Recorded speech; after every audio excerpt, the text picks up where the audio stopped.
Extraordinary. Spurs were so dominant throughout most of this game, yet they only pick up a point. Just taking a look at what that means for the league table overall. Everton remain top despite that draw against Liverpool.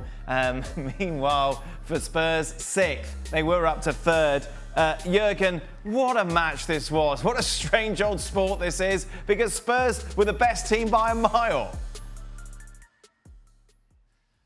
Yeah, but it proves to you that this season will be just unpredictable. You know, you think, 3-0 up, and then Harry Kane hits the post, and Gareth Bale had a huge chance to score as well.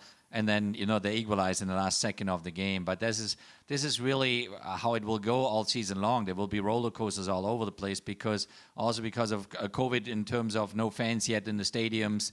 So I think West Ham wouldn't have come back in that game if the stadium was sold out with 60,000 Spurs supporters. So not having real home advantage anymore for none of the teams changes the dynamic and changes the way you have to handle many things, as a manager. And it's not going to be easy for José Mourinho. But I think this is the year. I think if you really had a shot at the title in the Premier League for Spurs, then this is the year. This is the big chance to make it happen. This might be the year, Don, but you can't be dropping points when you're 3-0 up with 9 minutes to go. No, you can't. And it was a similar story at Stamford Bridge. I was commentating on their game against Southampton, and Chelsea just absolutely fell apart. And similar story today. I agree with Jurgen. I think, especially in the Premier League, we might see it in other leagues across Europe, but especially in the Premier League, it just makes you look like a fool when you try and predict results. When the first 45 minutes have gone by in the Spurs game, the hour's gone by, at 3-0 up, you think, well, there's no way back.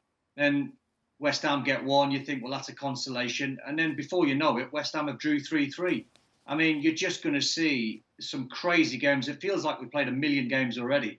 No 0-0 draw. There's been goals in every single game. It's been incredible.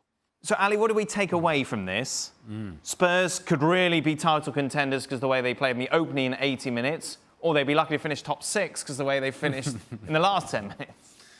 Okay, so it's oversimplifying in saying, well, it's just the last 10 minutes and that's it. They just have to rectify that. And I think the last 10 minutes tell you a story. And it's a story that you don't want to hear if you're a Spurs fan. Now, José Mourinho's come out and said, well, this is football. This is soccer. Right. This is these things happen. Yeah. No.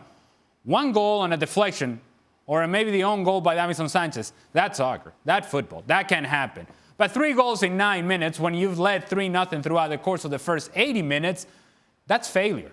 It is not just, that's just football and we're going to sweep it under the rug and we're just going to focus on the first 80 minutes. No, because a game is 90 minutes. So you have to close it out. You have to see it out. And it's the responsibility of a team that is, if we're going to call them title contenders, it is the responsibility of that team to be able to hang on to a 3-0 lead over the last 10 minutes of a game.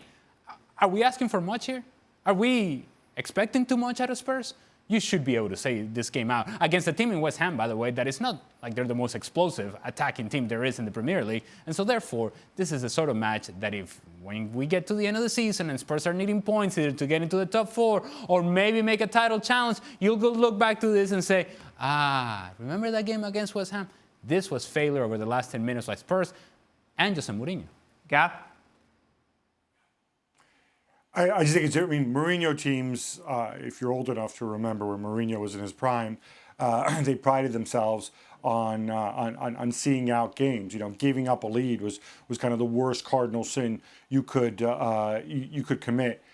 That said, guys, in the end, they dropped the points because of a 1 in a million wonder strike in stoppage time from Manuel Lanzini. I don't think anybody can legislate for that. What I would worry perhaps is the other 2 goals that they gave up before that, which is how they found themselves in that position. But I think you'd use this as a teachable moment, and you consider what you did in the first 80 minutes, which sure, it was only West Ham, but Spurs executed really, really well, and you build on that. So I think we're going to see good cop Jose in training this week.